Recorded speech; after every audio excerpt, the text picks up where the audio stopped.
En tiempo de ley, y hoy tenemos la satisfacción de contar de nuevo, porque ya es la segunda vez que viene a este programa, nos congratulamos de ello, con Julián Gabarre, que es licenciado en Derecho y además es doctor en Psicología Facial. Muy buenas tardes, Julián. Hola, buenas tardes, Jorge. Gracias por invitarme otra vez. Muchas gracias. Para que podamos exponer todo lo que esto representa y sobre todo a la judicatura también. Efectivamente, es súper importante la judicatura. Y tenemos también con nosotros, para comentarios y para tertulia, a Eloy Castellarnau, que es abogado penalista. Gracias, Jorge. Además, yo puedo hablar con profundidad de causa porque he visitado a Julián, con lo cual conozco de sus métodos. Muy bien, pues fenomenal que estéis aquí los dos, un abogado penalista para el tema que vamos a tratar hoy, y a Julián, que es el experto que nos acompaña hoy en Tiempo de Ley. Bienvenidos a los dos. Y Julián, hemos dicho que no es la primera vez que vienes, pero hoy vamos a centrar un poco más el tema, sí, porque al final tú eres experto en psicología facial, es decir, has demostrado científicamente que se puede leer en la cara de las personas sus instintos más profundos, todos, sus capacidades, todos, y parte de su experiencia vital y carencias. Sí, seguro, con una precisión, como tú sabes, y habrás experimentado también, porque Jorge ahora también está aprendiendo psicología facial, pues con una precisión prácticamente absoluta. Porque lo que vemos es el inconsciente de las personas, que es el que determina el 98% de nuestra conducta, competencias, virtudes y desvirtudes. Y además eso sí que está probado ahí, ¿no? Lo he probado científicamente, claro. O sea, no, pero que además en este punto en concreto de que es el subconsciente, el inconsciente el que marca, eso es una unanimidad total. Total, pero es que todo lo que se hace, fíjate que soy doctor en psicología, pero todo lo que se hace en psicología se hace a través de test, cuestionarios y entrevistas, pero la persona contesta conscientemente, con lo cual allí solamente hay un 2% de información verídica de esa persona. El 98% queda fuera de la investigación. Por lo tanto, hay un sesgo insuperable en lo que es la psicología tradicional. Por eso nosotros, como tú sabes, y tú también, en una consulta, pues ya es suficiente para que esa persona le ayudemos a mejorar su destino. Claro.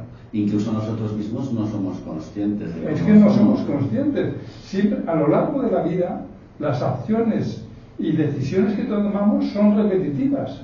Están dictadas por nuestra estructura inconsciente. Es decir, si tú vas por una calle, bueno, normalmente vas siempre por una calle, por ejemplo, ¿no? Y siempre vas por ese sitio. Pero un día hay una manifestación o lo que sea y dices, uy, tengo que... Dice, no se ha cumplido. No se ha cumplido porque ha habido un imprevisto. Pero si no, tú seguirías tomando la misma decisión de ir por ese mismo sitio. De ahí que eso es importante. Un catedrático experto en la felicidad de Harvard nos dice que el conocerse a uno mismo es un superpoder, porque vas a tomar decisiones muchísimo mejores en todo lo que es tu vida, inclusive para ver cómo es el juez. Claro, por ejemplo, es el tema que hoy te llama este programa, que es en el campo del derecho, ¿verdad? Claro. En el campo del derecho, sabes que estamos en un programa para juristas, fundamentalmente, también interesados en el derecho en general y que por supuesto va a afectar a toda la sociedad en su conjunto. Exacto. Y para los abogados y los juristas que nos escuchan, ¿cómo puede ayudar la psicología facial para los diferentes operadores jurídicos? Vamos a ver. Vamos a empezar por los abogados. Si conoces la psicología facial, vas a ver cuáles son las motivaciones inconscientes de esa persona. Y entonces tú le vas a hablar en esa misma longitud de onda para hacerlo más tuyo. Porque si no, tú vas con tu piñón fijo, el que tengas, y entonces en unos chocarás y en algunos... ¿Te refieres en relación a los jueces, por ejemplo? No, en este caso estoy hablando en las transacciones, en las negociaciones, con otro abogado, pero al mismo tiempo para ver a tu cliente, para saber si esa persona es un chorizo o no es un chorizo. Si te puede incluso colarla, ¿no? Si te puede colar, claro, efectivamente. Entonces, o si te va a acabar pagando o no. O si te va a acabar pagando o no. Si tiene sentido de la responsabilidad, si es del que da la mano y te dice, ok, pues ok, y si no, de otra persona que tienes que decir, firmar aquí y por adelantado me tienes que pagar todo esto y el otro lo cobraré yo como de una manera, pues, efectivamente. O sea que tendríamos, para ordenar un poco lo que es la cuestión, en primer lugar, para los abogados sería útil para las negociaciones con otros abogados, para conocer a nuestros propios clientes y cómo relacionarnos con ellos. Y fidelizarlos también. Y fidelizarlos, por supuesto. Porque claro, si tú sabes hablar de la misma longitud de esa persona, va a confiar, claro, aunque le cobres inclusive algo más. Claro. Y lo que dices también tú siempre, que algunas personas necesitan pues que les digas cosas, que las llames, y algunas otras no lo necesitan. Y otras no lo necesitan. Tienes que hacerlo con más delicadeza, todas esas situaciones. Habrá personas que dirán, venga, le voy a dar un abrazo de principio, y al otro no, porque el otro se va a sentir invadido. Entonces, claro, o hablarle, pues si a esa persona le gusta el tema de las ideas, vamos a hablar de temas de ideas y demás, y entonces él se sentirá bien. Si es a nivel emocional, pues le vas a hablar de la familia, de los hijos, o lo que sea, y qué bien, que no sé qué, o si es de tema instintivo, le vas a hablar de lo que eso le va a representar económicamente y que va a ganar y que no sé qué, no sé cuánto. Pero también si tienes que invitar a clientes a un restaurante. Si llevas a un restaurante al cliente, dependiendo cuáles sean sus necesidades nutricionales, que lo vas a ver en la cara. Le llevarás a tomar un chuletón o bien algo más sofisticado, lo que diríamos un tiquismiquis. Sí. Pues a ese le vas a llevar un plato muy bonito, pero con poquitas cosas. Claro. Y entonces eso va a ser la leche para uno y para el otro. Y siempre se van a acordar de eso, los que bien. Y allí además vas a hacer pactos también. Claro. Para hacer un pacto, pues tú también lo vas a agasajar de la manera que eso, y entonces esa persona está más abierta a transigir. Todos. Y muchos abogados preguntarán, pues cuando entran en sala, van a ver una persona que en muchos casos, por ejemplo en los juicios civiles, pues en muchos casos con tantos juzgados que hay, pues no habrán visto en su vida antes a ese magistrado en muchos casos. Y a la parte contraria. Y a la parte contraria y a los testigos. A los testigos, pero también ¿cómo se llama? Ahí no me sale. El fiscal. Claro. También.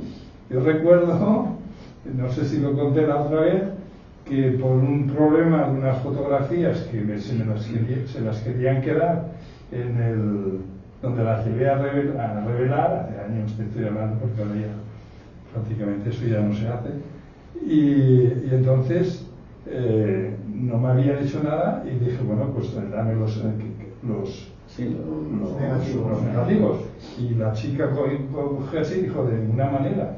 Hizo así con el sobre y se hizo como una pequeña, un cortecito así.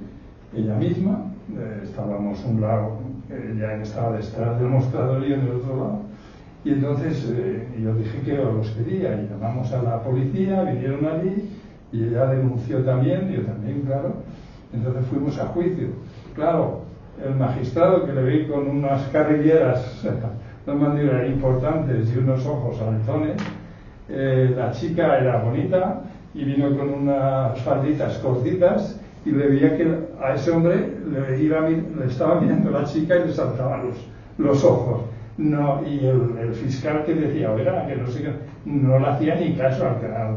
Con lo cual, pues fuimos los dos llamarle, ahora no recuerdo porque como hace tantos años, como condenados o sí, la falta aquella. Sí, la falta, ¿no?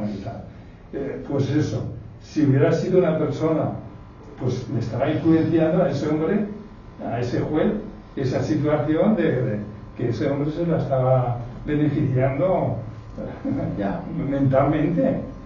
Bueno, Entonces, y por ejemplo al juez para eso te voy a decir. Claro. Pero claro, si es un juez que es muy concreto y pragmático, que esto lo vemos en la psicología facial, pues tú le tienes que irle con las cosas muy concretas y no enrollarte mucho. Si es un emocional, pues vas a hablar de la parte, fíjese usted, la parte que esta persona, porque pues tiene estas cosas y tiene estas otras. Vas a apelar para darle pena emocional a esa persona. Entonces buscará. O si es una persona mental, pues vas a hablar porque esto pasó de esta manera, de esta otra, y además el derecho y la parte filosófica y tal, a mí les encantará a él que le hables de esa serie de cosas. Claro, entonces estás empatizando con el inconsciente de la persona, porque a todos somos vulnerables en ese sentido.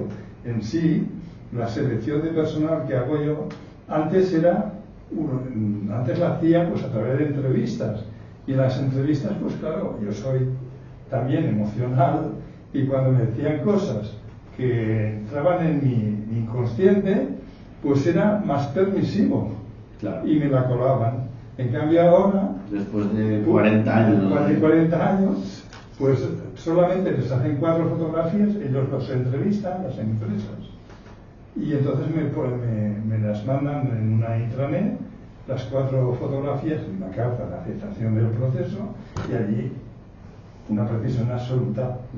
Claro, porque a mí no me influye la otra persona, yo solamente veo las caras. Entonces, por eso digo que somos todos influenciables, a pesar de que conozcamos ese elemento, porque si nos hablan en esa longitud, nos abrimos más fácilmente. Claro. Y nos la meten más fácilmente. Más fácilmente. Eloy, desde la abogacía, ¿qué utilidad le ves a esta ciencia? Bueno, de hecho nosotros los que pisamos sala, nuestra gran inquietud siempre es cómo podemos convencer al juez o al fiscal, teniendo seguramente las dos partes, en este caso acusación o defensa, un 50% de probabilidades de tener razón, cómo hacemos decantar la balanza hacia un lado o hacia otro. Además, considero que dentro de lo que es la probática, dentro del derecho procesal y en especialidad el procesal penal, el gran caballo de batalla de los próximos años es precisamente la neurociencia y la parte de la psique humana. Es decir, si el cerebro es el gran desconocido para el ser humano, la aplicación, sobre todo en la parte subjetiva del delito, es decir, si esta persona era consciente o no era consciente, yo lo he vivido en primera persona, considero que hay personas que han sido declaradas inimputables por un informe de un forense, normalmente de parte, que no lo eran, es decir, que tenían al menos un grado de conciencia suficiente como para poder ser condenados, y al revés, es decir, personas que se ha declarado que eran culpables que probablemente de tener un conocimiento más profundo de la psique humana hubieran sido declarados inocentes.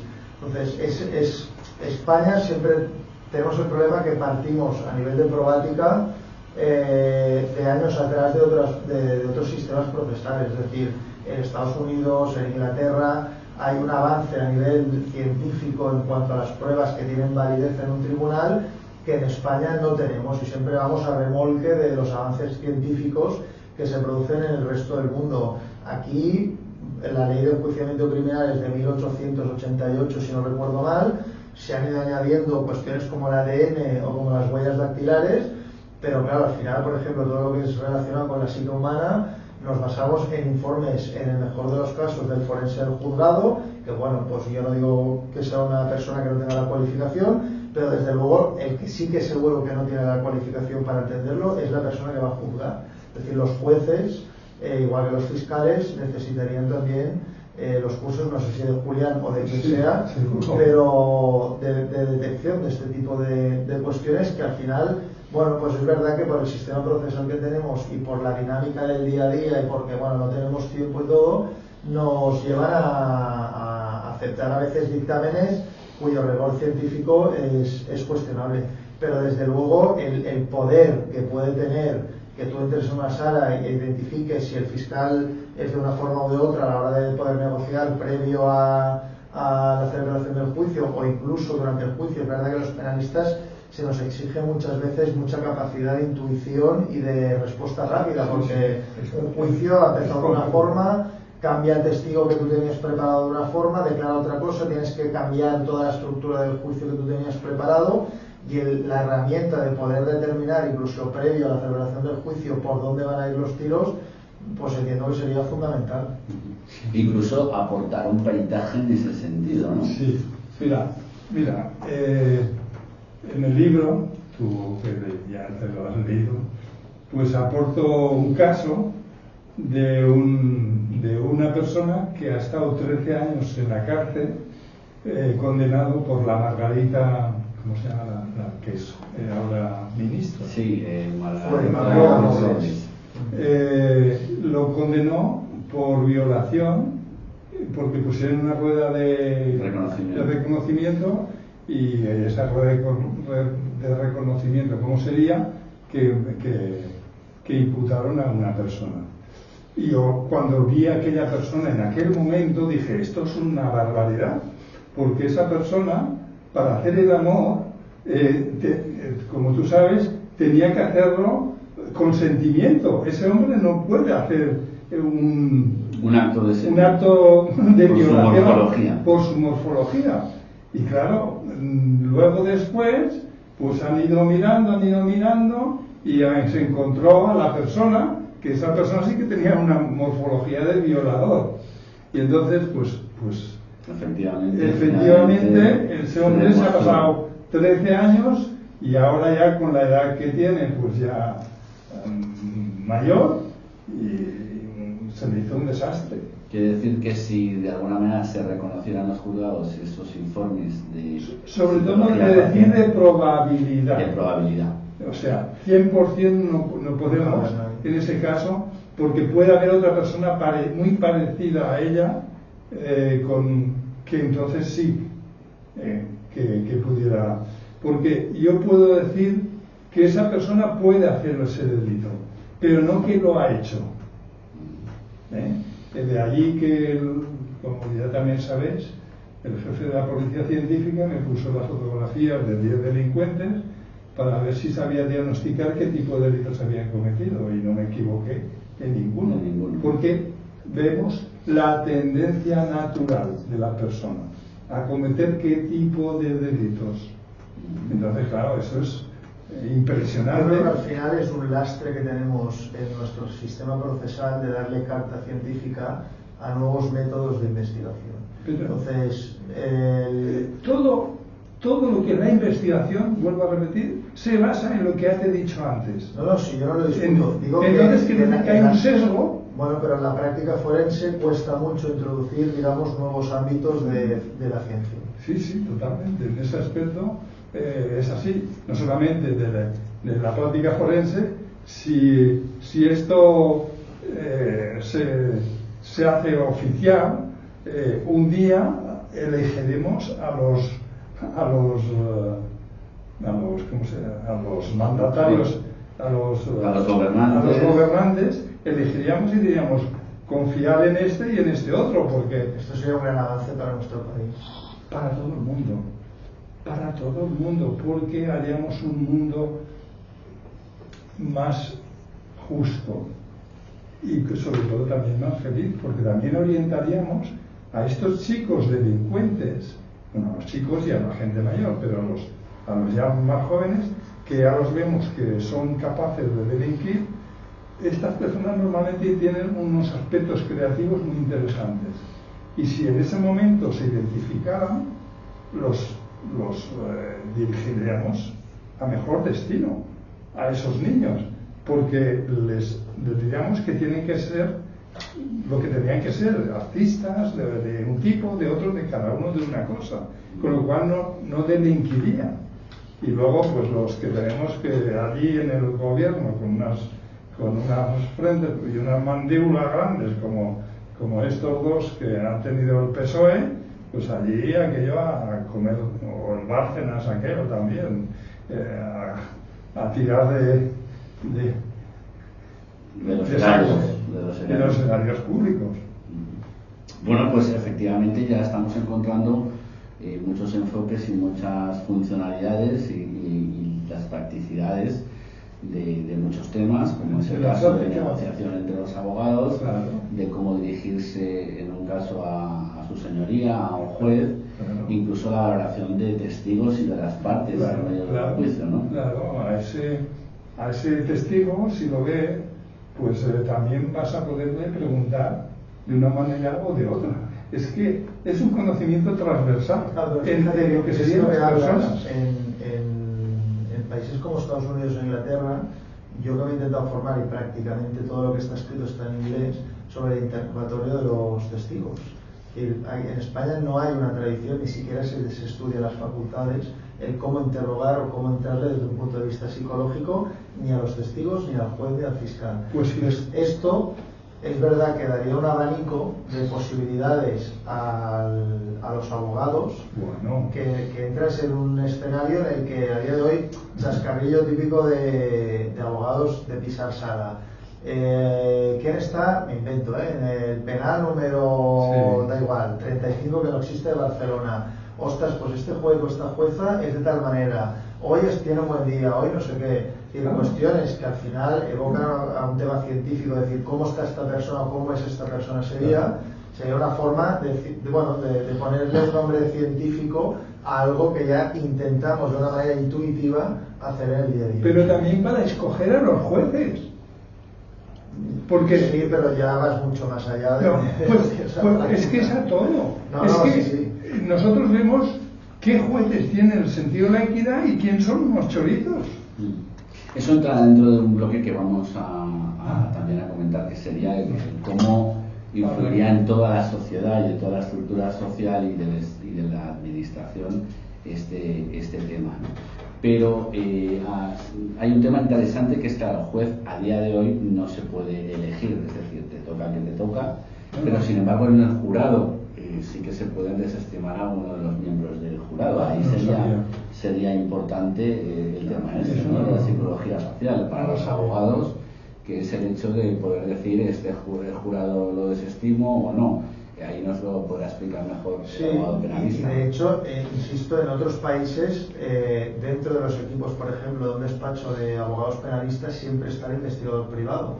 Y se investiga quién es el juez, qué tipo de aficiones tiene, qué tipo de personalidad tiene, qué entornos es en los que se mueve habitualmente desde un punto de vista social. Se investiga quién es el fiscal, incluso se investigan los miembros del jurado, si tienen familia, si no tienen familia, si han tenido antecedentes policiales, si son blancos, negros o amarillos.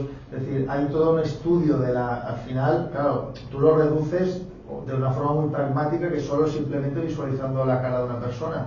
En otros países se intenta hacer todo este trabajo de campo de la psique humana en los ámbitos que, digamos, son más objetivos, de que se puedan, digamos, comprobar de una forma palpable. Pero es una ciencia que ya está, es decir, saber anticiparte a cómo voy a poder influir desde un punto de vista de la psique a esa persona. Mira, en mi investigación y tesis doctoral quise tener a dos catedráticos, uno de psiquiatría y otro de psicología. Porque esto pusieron matrícula, ¿no? Sí, bueno, eso ya.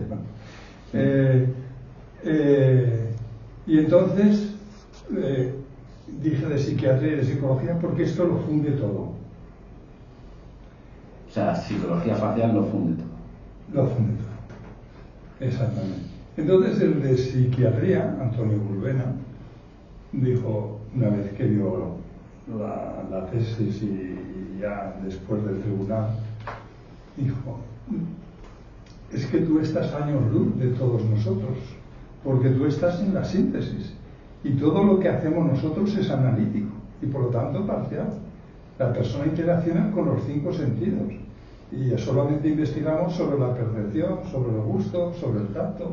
Aparte que mucha gente se prepara a ese tipo de psicotécnicos y tal, ya de alguna manera está desnaturalizado, ¿no? Hoy en día ya hay empresas que enseñan a las personas a superar las entrevistas de psicotécnicos y la manera de las entrevistas. Por lo tanto, hay un sesgo bestial, y por eso dijo, estás años luz, porque tú estás en la síntesis. El de psicología, Santiago Estaún, dijo, vas a tener problemas, porque con esto te cargas del 70 al 80% de las carreras. Y esto no va a sentar bien. No va a sentar bien.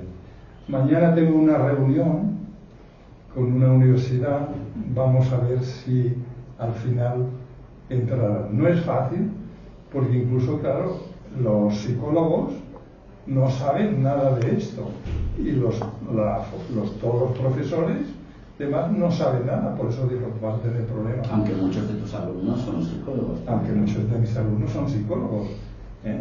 Bien, por lo tanto, si esto entrara, es lo que digo, haríamos un mundo pues más comprensivo, pero también más feliz, porque orientaríamos a cada persona allí donde la persona será más feliz. De hecho, sí, esta mañana unos padres que me han traído una hija de 7 años, va a hacer 8 el mes que viene. Claro, se han quedado alucinados porque su mamá ya vino a hacer un autoconocimiento. No, un estudio, en las clases que damos, vino a hacerse un estudio y dijo, uy, parece ser que dijo que...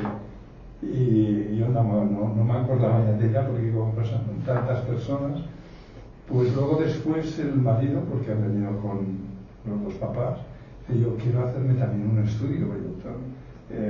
Claro, porque es lo que he dicho antes, cuando uno se conoce y sabe sus puntos perfectibles, es que tienes un superpoder. Y no te digo nada si además sabes psicología facial.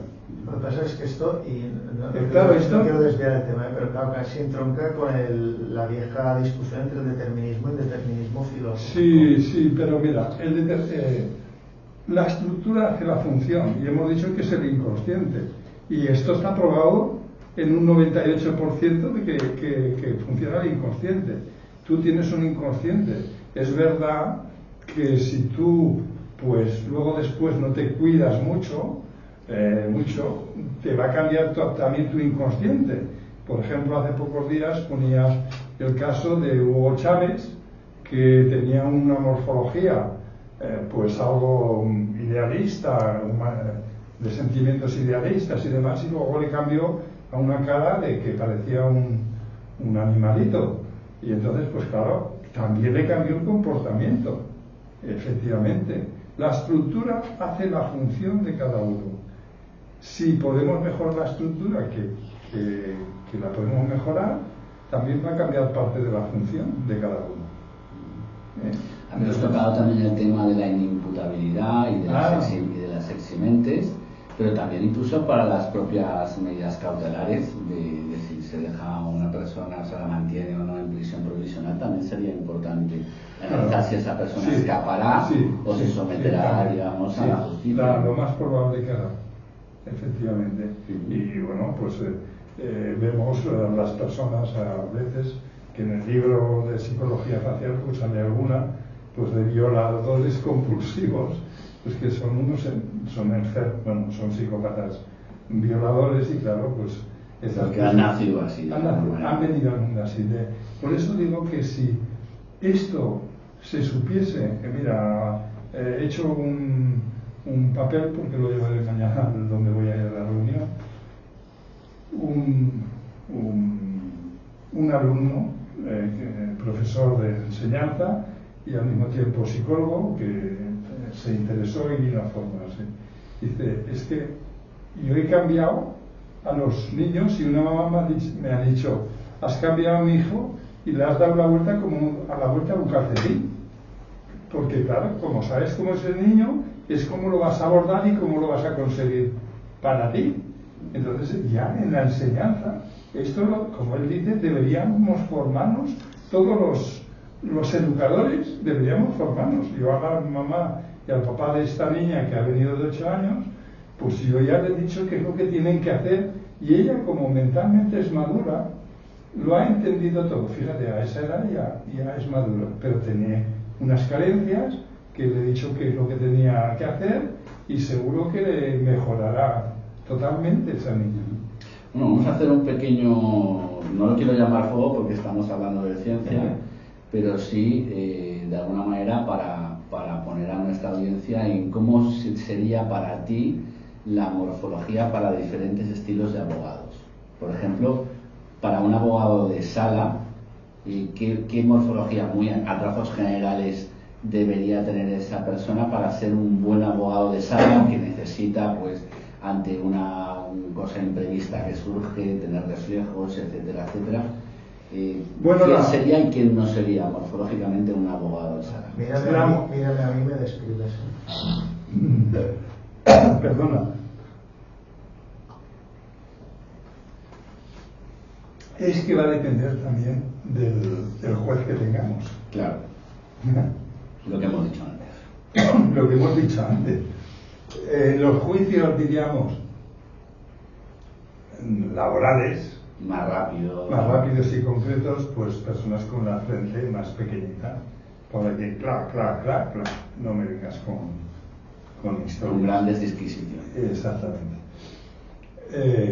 Pero también tenemos que decir que si hay un juez con una frente amplia, también va a escuchar la filosofía de los otros, y también podría. Entonces, todo va a depender de lo que cada uno tenga al otro lado. Y por ejemplo, un abogado fiscalista, que es algo muy interno, muy de estudio. Es que el fiscal también el tiene. Fiscalista, Sí, el fiscalista también es. Bueno, también depende. Es que va a depender siempre de algunos factores. De los factores del otro lado. Del otro lado, es decir, del juez. Si quiere que se lo presentes. No, me refiero al abogado fiscalista que no trata con ningún juez, sino simplemente tiene que estudiar lo que es la economía de opción de sus clientes. Tiene que tener una frente suficiente, ser un poquito, no con mucho pómulo. Y las aletas pues no tienen que ser muy vibrantes. Las aletas de la nariz. Exacto, las aletas de la nariz y suficiente zona mandibular, porque va a orientar a esa persona cómo va a ganar más dinero el otro. Claro. Porque lo que allí se mueve es dinero. Bueno, en todos sitios se mueve dinero, pero en otras se mueven más elementos de pasiones que de economía. Correcto. Para ser un buen juez también dependerá Sí, totalmente.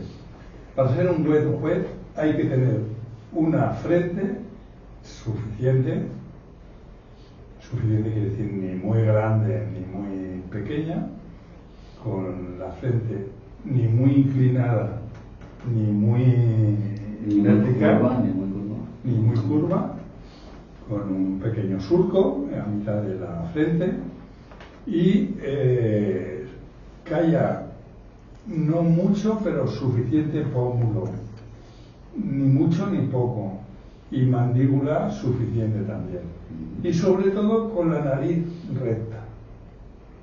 El sentido de justicia. Con la nariz recta, que nos informa del sentido de la equidad y la justicia. Si es esa persona así, fijaros lo importante que sería que en la carrera judicial, para admitir a esas personas, estuviera un buen psicólogo social. Claro, se puede hacer incluso casi un retrato robot tipo de lo que retrato, sería un buen juez en ese sentido. Sí, pero siempre los guiones, los retratos robot. Hay que huir del concepto. Hay que huir de esa situación porque, como ya tú sabes, depende de la interacción de todas las otras partes de la persona. Si el mentor lo tiene para atrás, si lo tiene para adelante, y unas cosas compensan otras. También es verdad que hay que analizar el conjunto, El conjunto, de el todo es mayor que la suma de las partes. Si bien las partes hay que relacionarlas con el todo. Por lo tanto, no yo se pueden hacer... el retrato robot, yo huyo siempre. Por eso hay que Porque ser experto. Por eso hay que ser experto, y como sabes, esto lleva mucho tiempo, que esto no es 2 y 2 son 4. Claro, estamos hablando de morfología, estamos hablando de psicología facial, pero alguien se preguntará, bueno, yo he nacido de esta manera, ¿hay alguna manera de modificar también en algunos aspectos esa morfología y por tanto de modificar esa psique mía que tiene estos instintos? Sí. Mira, si uno se hace consciente, si yo, por ejemplo, soy poco comunicativo emocionalmente, nosotros, o yo en mi caso, voy a poder decirle a esa persona qué tiene que hacer para ser más empática. Pero eso no sería modificación morfológica, sería, digamos, de actitud.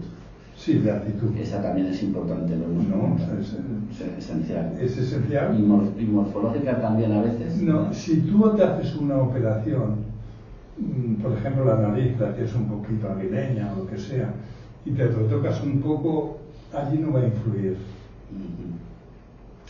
Por ejemplo, el masticar de un lado más... Bueno, claro, si tienes una simetría, pues si masticas más por un lado, entonces se encogerá y entonces estarás más simétrico. Y claro, entonces, la frente es muy difícil. Entonces no tendrás estados de ánimos oscilatorios. Y entonces tendrás más equilibrio en todo. Claro. Y entonces encararás la vida siempre con un equilibrio bestial. Claro. Y entonces le cambias el destino a esa persona. Pero de alguna manera entonces sí que nos podría engañar una persona que se haya modificado con la estética. No, bueno, eso sí, pero vamos a ver. Mira, no sé si lo dije la otra vez o no, pero es que como esto sale recurrente.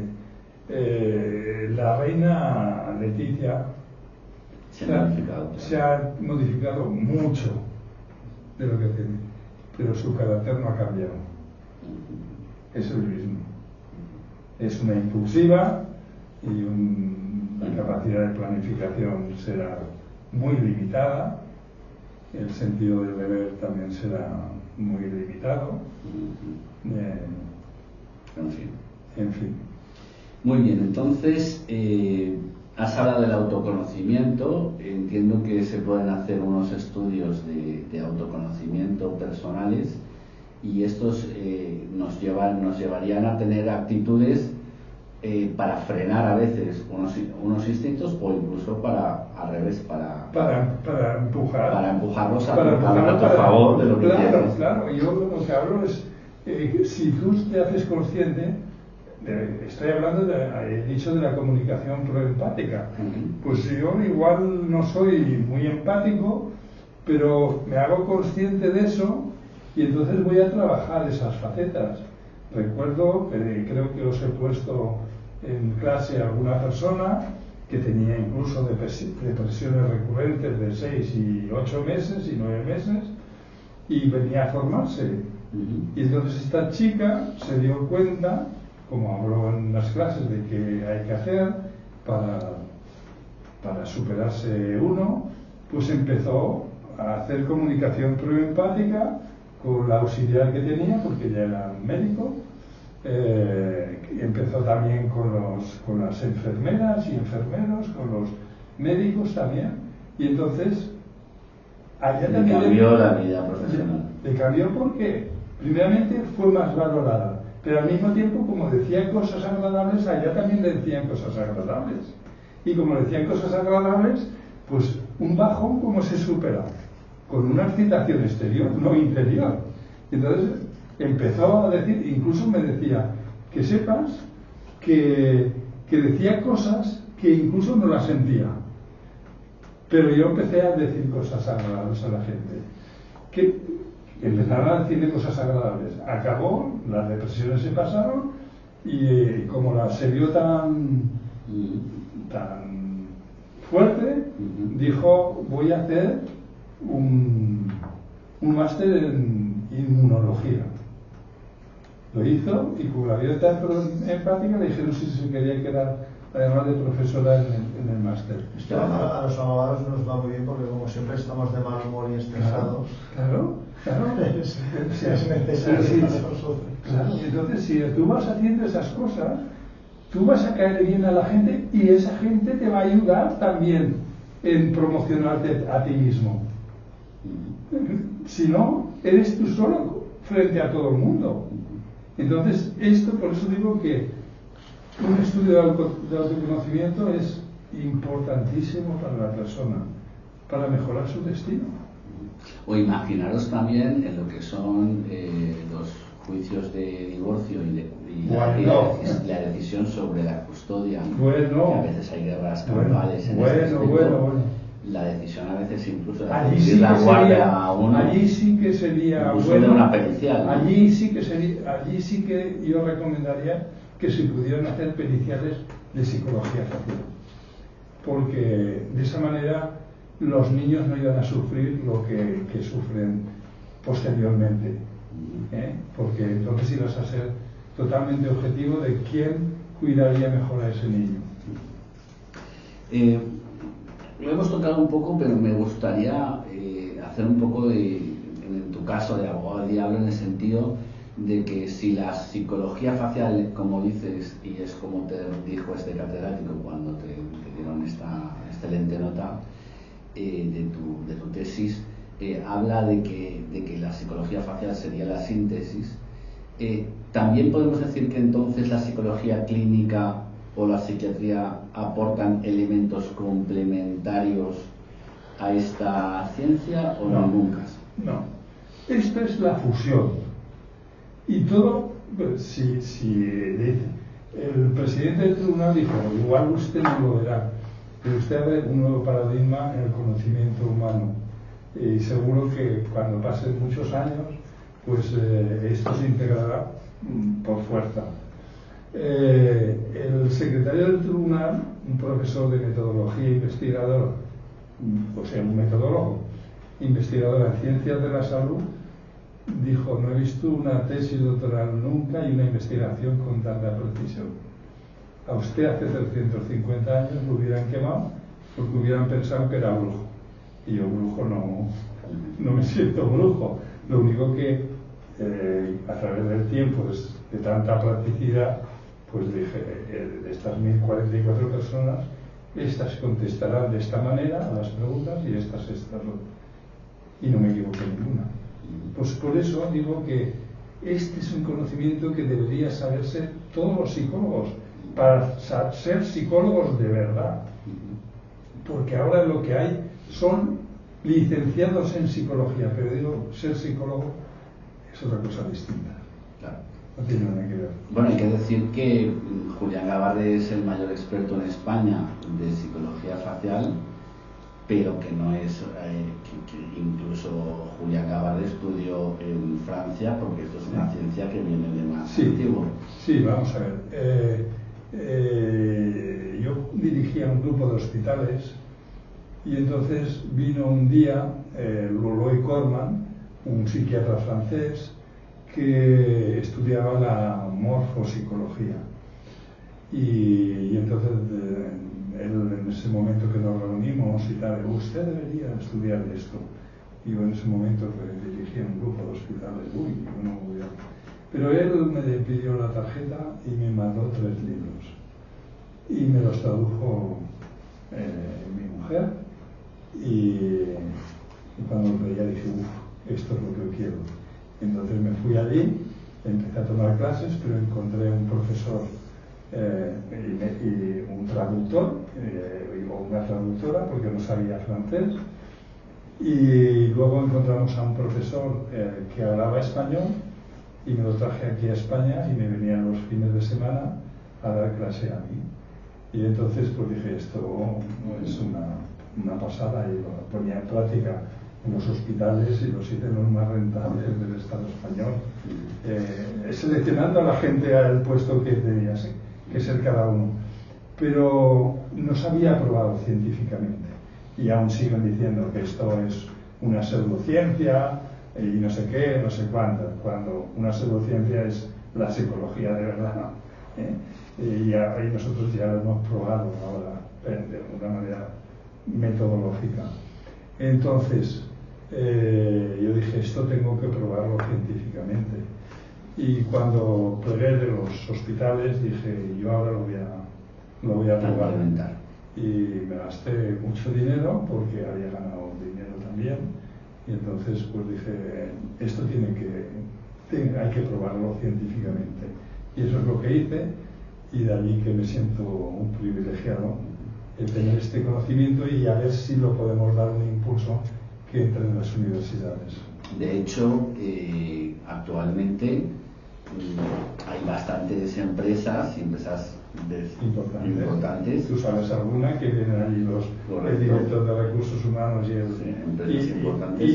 incluso los CEOs, gerentes. Esta persona que es una delgadita, que tiene casi 4.000 años. Entonces ellos lo que te envían, digamos, sus fotografías. Exactamente. Ellos hacen la preselección de la persona que quieren contratar, claro. Preseleccionan y tú acabas de dar tu visto bueno de una persona a otra en función de su morfología facial. Exacto. Y claro, y el aumento de la facturación es bestial. Bueno, una se ha hecho la número 1 de Europa y la otra de España, y la escogí. O sea que para los abogados también el contratar a personal o incluso asociarse a otros compañeros. Para el socio, a mí de vez en cuando algún empresario que quería hacer pues una joint venture con otra persona, pues lo que hace es que me lo envía para decir, oye, yo con este puedo apostar o no puedo apostar. Yo nada más que prácticamente que abre la puerta y al ser, bueno, como tú sabes, si sí o si no, lo atiendes bien a la persona. Pero dices, con este, tranquilo, yo con este ni agua. Vale.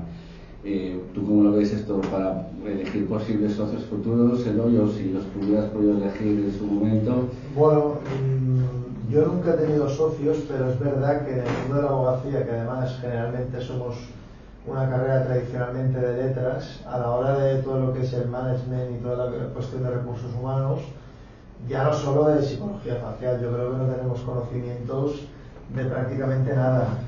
Y es verdad que además cada vez más, valga la redundancia, nos cuesta encontrar talento y gente joven para incorporar a los despachos y además acertar, porque cuántas veces hemos contratado a alguien y al cabo de medio año o de un año nos hemos dado cuenta de que no era aquello que nosotros esperábamos o no era la persona que a priori con esas entrevistas personales creíamos que era. Yo a nivel personal lo he también subdelegado en empresas de contratación y la verdad es que soy un pésimo contratador. Ahora sí, afortunadamente tengo un buen equipo, pero me declaro profundamente incompetente a la hora de poder diagnosticar si una persona antes de probarla, pero claro, luego ya trabajando con lo que implica el hecho del engranaje dentro de un despacho, poder determinar con anterioridad si una persona funciona o no. O sea, a mí me parece algo desde luego interesante y a tener en cuenta. Mira, el lunes vino los padres con una chica para que le orientase en qué tipo de estudios y carreras sería más bueno, porque ya habían traído a la mayor hacía un tiempo y precisamente le orienté en que estudiara Derecho. La anterior, porque no sabía en ese momento. No orientes demasiado porque ya somos muchos y abogados y ya no orientes más. Yo he de reconocer que a mí me dijo que sería una buena persona y vende ciencias. Sí. Jurídica. No, ni que yo soy de letras puras. Bueno, pues esta persona se ve que está encantada y además ya está de pasante en un despacho y se ve que la quieren un montón. Pero yo le dije que estudiara judicatura y aún no ha acabado y ya se ve que la quiere muchísimo y ella cuando acabe quiere hacer judicatura. O sea, ¿por qué? Pues tendremos a una juez justa. Bueno, última pregunta porque ya el tiempo se nos va, nos quedan 5 minutos.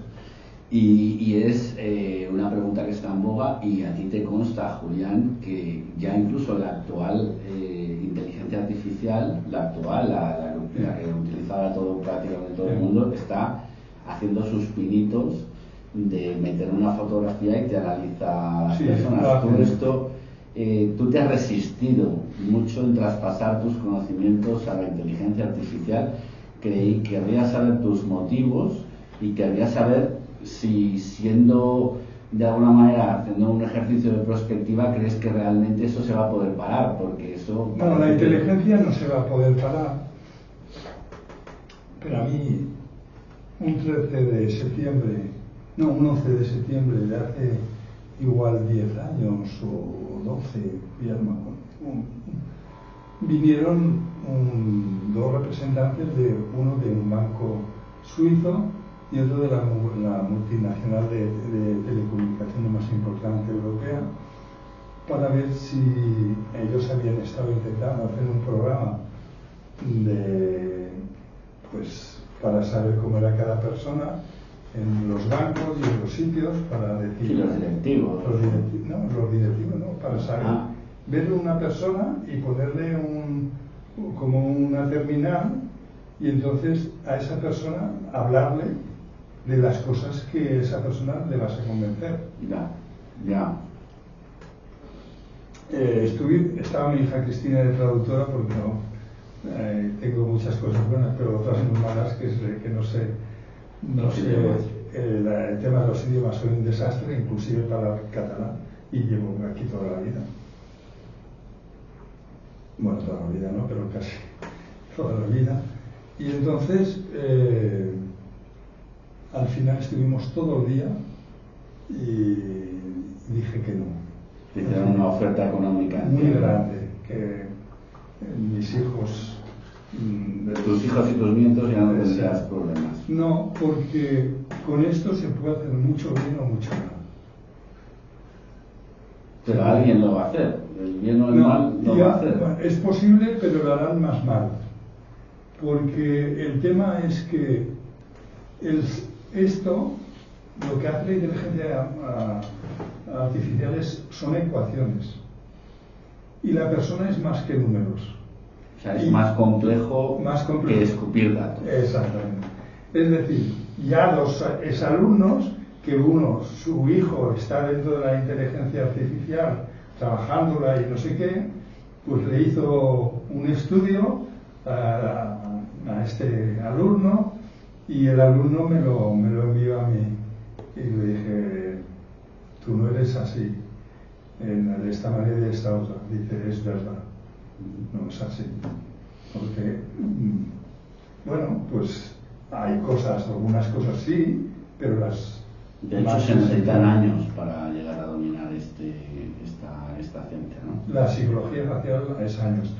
Tú sabes que incluso hay un par de chicos, dos hermanos, que vienen y ya llevan 4 años y ya están siendo bastante buenos, Ya están siendo bastante buenos. Y claro, pues hay quien repite, porque esto es va entrando como la humedad, por sedimento, ¿no? como la osmosis.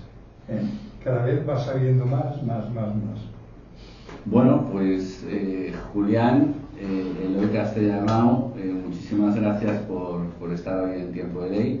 Yo creo que al final pues nos hemos vuelto a adentrar en este mundo fascinante de la psicología facial. Esperemos que en el futuro pues pueda de alguna manera extenderse pues periciales en ese sentido, o en cualquier caso tenerse en cuenta pues estos aspectos que nos ha hablado en este caso Julián Gabarre, y agradeceros muchísimo vuestra presencia hoy en Tiempo de Ley, y nada, emplazaros para una otra ocasión.